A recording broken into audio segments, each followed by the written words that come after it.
Hey everyone, welcome back. My name's Dustinkreis, and today we're going to talk about this game right here, Kingdom Hearts Dream Drop Distance for the 3DS. And I really enjoyed my time with this game, but man, I am done with the Kingdom Hearts series for a while. Oh my god. I played this and Birth by Sleep back to back, and I can stand to spend a little bit of time away from it. That being said, though, this is a fantastic game, and I actually prefer this over Birth by Sleep. There's just something about, I think the worlds that you visit in this are a lot better than in Birth by Sleep. I think the storyline is a lot more interesting. We'll talk about that in a second. And I don't know, just overall, I find this to be a much better game than Birth by Sleep. So let's go ahead and get into it and talk about this game. The storyline takes place after all of the other Kingdom Hearts side stories, and you know it's getting a bit ridiculous because it's like what? It's taken 6 games to tell the story of Kingdom Hearts 2. You have Chain of Memories that started off, then you have Kingdom Hearts 2 proper, then you have Birth by Sleep, then you have 358 over 2 days, then you have Recoded, and now you have Dream Drop Distance. And the one great thing about Dream Drop Distance is you really feel like this is moving towards Kingdom Hearts 3, especially when you see the secret ending at the very end, and it talks about the secret message talks about how a never before seen number, and how it's going to be in what did it say? A new definition or something like that. So they're hinting very heavily at Kingdom Hearts 3 in HD, or maybe they're just talking about the 1.5 HD collection. Now that I think about it, but I'm really hoping that it's Kingdom Hearts 3, and I'm really hoping that we don't get another side story. It's Sora's adventures, practicing to take on Xehanort in Kingdom Hearts 3. If there's another side story, I don't know. I don't know what I'm going to do. They better fucking do Kingdom Hearts 3 by already. That being said, I don't know where they're going to go, where they could actually go beyond Kingdom Hearts 3, because it's kind of all, you realize the entirety of the series is about Xehanort. He's kind of like the Darth Vader of the well, not really the Darth Vader, more of the Emperor Palpatine of the Kingdom Hearts world. And once they, if they defeat him in Kingdom Hearts 3, it's like, do they start a whole new thing? I don't know. But the story picks up after all those side stories, and it deals with Sora and Riku doing their Mark of Mastery exams. And it gets a bit heady from there. In order to sort of pass their test, they have to go into the sleeping worlds. And these worlds are previous worlds from the previous games that were destroyed by the Heartless, and now they've been revived, but they're in a state of deep sleep, so they have to go in and wake them up. And once they wake all 7 worlds up, they'll have passed their Mark of Mastery exam. The great thing about that storyline's cool and all, but the great thing about it is once you move towards the end of the game, and really this game does a great job of lifting the veil of the Kingdom Hearts story, because you get all these flashbacks to the previous games. It really is sort of a 10th anniversary celebration in a lot of ways, because you get synapses, or synapsi, whatever the plural that word is, of all the previous Kingdom Hearts games. So even if you haven't played them, you still sort of get the storyline. Like, I haven't played Recoded or 358 over 2 days. But you get the gist of the storyline. Plus, it also has a nice glossary in there, so you can look up terms that, the Kingdom Hearts series, there's a lot of terms out there, so the glossary is really nice to have, because I can't keep track of everything that's going on. And then the very end of it, you realize what the grand scheme of it was. It sort of pulls all these, very sort of distant game stories together, like Birth by Sleep. You're probably just sitting there like, how does this tie in? And then with Dream Drop Distance, you finally see that everything kind of tying together. So it really does feel like this is the final push for Kingdom Hearts 3. Now, that being said, they make Kingdom Hearts 3, they're probably going to make another slew of side stories. But if they don't do 3 after this one, I'm going to be really upset and disappointed. Because I want to see the conclusion of the storyline. And I think that by now, we've earned it. We've earned that payoff of seeing what the final end result's going to be in this series. Gameplay-wise, this is where this game kind of just frustrates me to no end. Kingdom Hearts, at its core, is a very solid action RPG. But it feels like with every game, they have to throw in the kitchen sink with all these gameplay mechanics. And the first hour that you play this game, you get thrown so many tutorials and sort of explanations of the various systems. I actually just started glossing over them because I was like, oh my god, just let me play the game. And it was to my detriment because I realized that when I finally got to the end of the game, I was having a really tough time beating the final bosses because it's basically a final boss gauntlet when you get to the end. And it's just one boss after another. You're like, geez, can I just finish the game already? But it keeps throwing more and more bosses at you. But I was having a really hard time beating them, and I realized it was because I had no idea how to properly use my spirits. I had 1 equipped. I couldn't, I didn't pay that much attention that I could equip 2 and 3, have like a reserve. I didn't go into the ability link system to the very end and realize, holy crap, I can train these guys to be more powerful. Yeah. When a game like Dream Drop Distance throws just that many things at you, it's hard to sort of keep track. And, I mean, I have to look through the manual to list them all off. I mean, let's see here. You have dive mode, which when you go into these worlds, it starts like a little mini game with you falling towards the world. And sometimes you have to collect like a certain amount of items. Sometimes you have to beat an enemy within it. There's various things. Then there is flow motion, which is actually, I really enjoyed flow motion. It really saved my ass quite a bit. And what that is there's various objects in the world, like telephone poles and rails, that you can grind.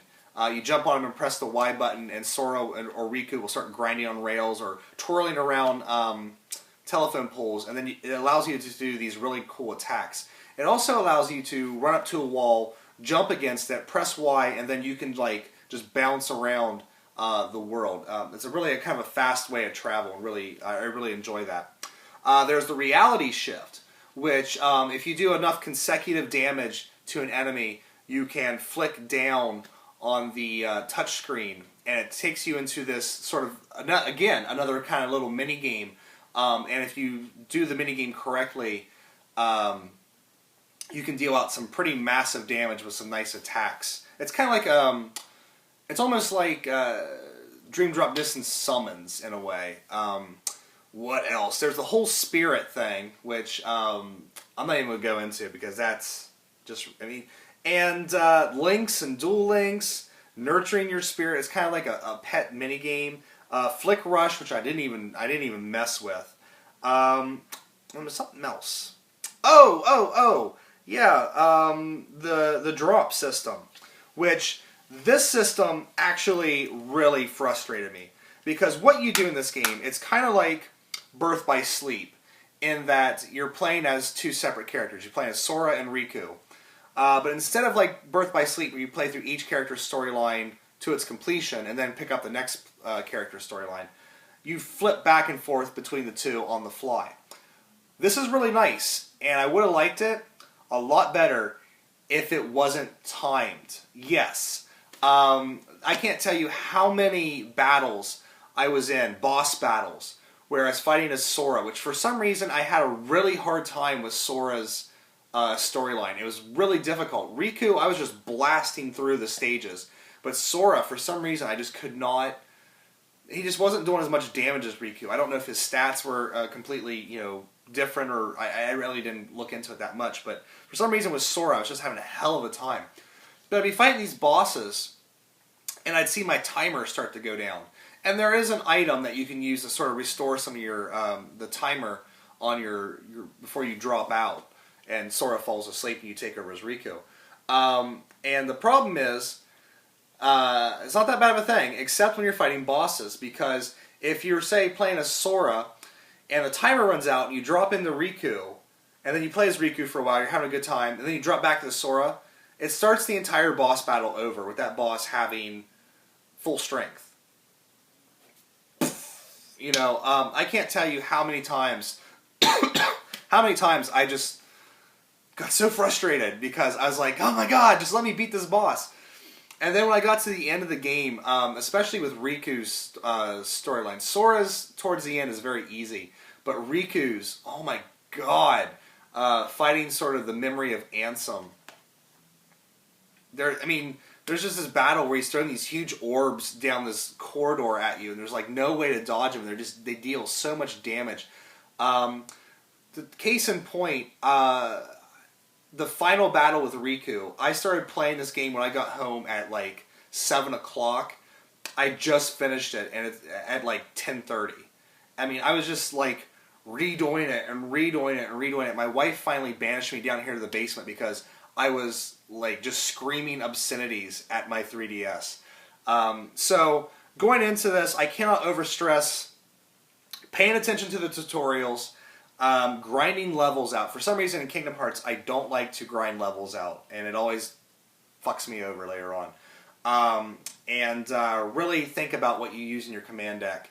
But yeah, gameplay-wise, I mean, it's a great game. It's just like all the Kingdom Hearts. I enjoy them while I'm playing them, but I cannot overlook the frustration I have with them as well, because it's just like, let's just throw all this new crap at you in this one game and expect you to pick it up and catch it. I don't know why they just can't keep these games kind of simple like Kingdom Hearts 1 and 2 were.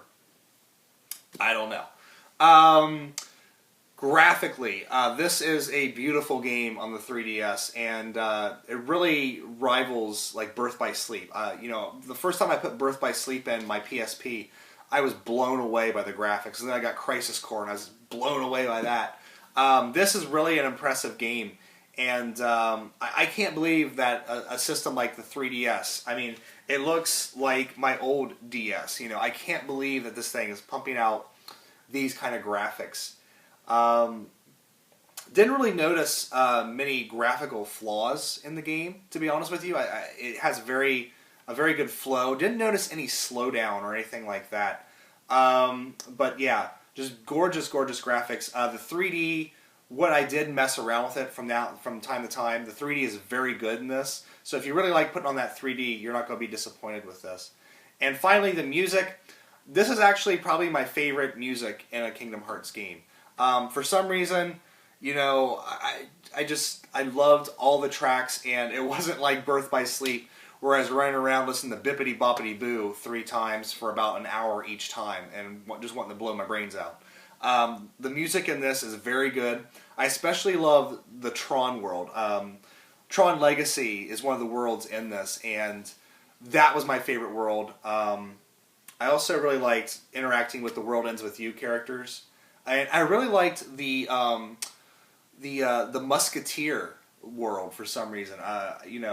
Very varied in the different worlds you get to go to, and really enjoyed. Actually, there wasn't a world on here that I didn't like, that I did not like. Birth by Sleep, I got sick of going to each one 3 times, so by the end of it I was like, oh god, here's Peter Pan again. But this one was really quite awesome. And, you get to hear Simple and Clean, you get to hear Sanctuary. By God, when they do Kingdom Hearts 3, they better have a new song. But yeah, the music is fantastic. I'd actually go look for the soundtrack. It's probably out in Japan. But yeah, Kingdom Hearts Dream Drop Distance. Really enjoyed my time with it. It is one of the good Kingdom Hearts to pick up. You definitely want to check this out. Mostly because it really pulls back the veil on the entire Kingdom Hearts story, and you really see all the mechanizations of the storyline finally pushing towards a final, hopefully a big final thrust here. So I would recommend if you like the Kingdom Hearts series, even if you've only played Kingdom Hearts 1 and 2, definitely go out and get this because you get all the storylines from the previous games in the with the synapses and things like that in this. So definitely check it out. But I am done. I am done with Kingdom Hearts. I do plan on picking up 358/2 and Recoded, but don't expect me to play them anytime soon. I'm probably done until Kingdom Hearts 3 comes out, whenever that is, because apparently they're going to finish Versus 13, Final Fantasy Versus 13 first, and then they're going to go to Kingdom Hearts 3. So, I'm done. I'm ready to move on to something else. So, anyway, guys, definitely check it out. Worth your while. And I'm done. I'm done talking about Kingdom Hearts. I'm done thinking about Kingdom Hearts. Thank you guys so much for watching. Take care. I'll see you next time.